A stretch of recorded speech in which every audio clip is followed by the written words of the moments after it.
کیا کوئی شخص بیمار ہو روزے نہ رکھ سکتا ہو تو دوسرا کوئی شخص اس کی طرف سے روزہ رکھ سکتا ہے؟ موطا امام مالک میں ایک روایت ہے، حضرت عبداللہ بن عمر رضی اللہ تعالیٰ عنہما سے پوچھا گیا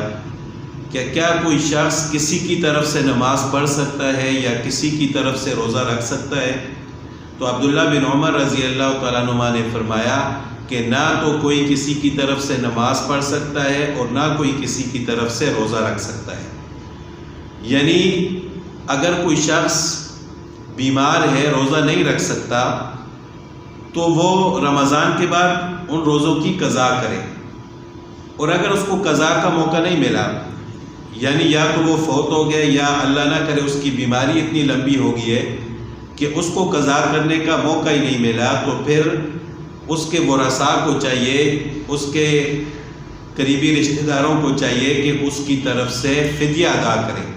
لیکن ایسا نہیں ہو سکتا کہ اس کی طرف سے روزہ رکھیں یا اس کی طرف سے نماز پڑھیں۔ ایک روایت میں یہ آتا ہے کہ اگر کوئی شخص فوت ہو جائے تو اس کے ذمے اگر روزے ہوں